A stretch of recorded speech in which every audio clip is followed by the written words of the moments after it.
Do you have a plan for your repayment of student loans starting February? Here to talk with me is Haley Tolitsky from Cook Capital. Hi, Haley.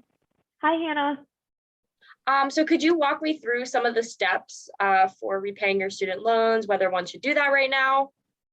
Yeah, absolutely. So the latest update is on August 6th, President Biden extended the pause on federal student loan repayment through January 31st of 2022.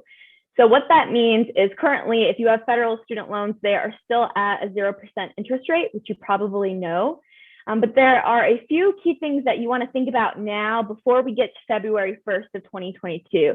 It may seem far away, but it's really only 4 months. So you want to be proactive now to make sure that you're ready for the transition back to repaying your student loans in February. Okay, so what's the first step? Yeah, before we start, I just want to make sure that if you've had experienced job loss or decrease in income, this relief is for you. So if you need to, use the extra cash flow that you have currently to pay any essential expenses like your bills or for groceries. But if you haven't had a change in income or you still are bringing home a steady income, then you want to consider the 6 things that I outline in this article. And that starts with reviewing your budget. So obviously you probably haven't been making student loan payments over the last year and a half. So you want to get back into the habit of understanding what exact amount are you going to put each month towards your student loans.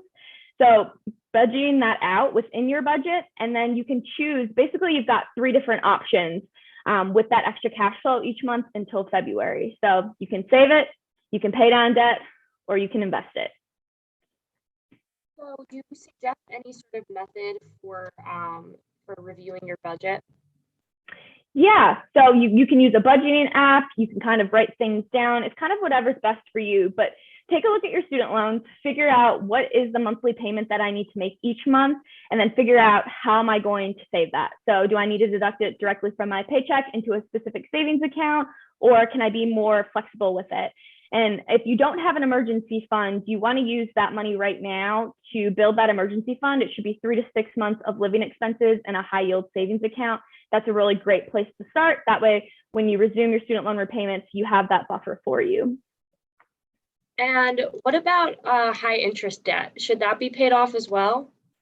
Yeah, if you have an emergency fund already established, that is a great way to put your extra cash flow for the next 4 months. So if you have debt that has a higher interest rate than your student loans, which is typically just credit card debt, I would really encourage you to work on paying that down over the next 4 months. That way that can be wiped clean when you start your student loan repayments in February.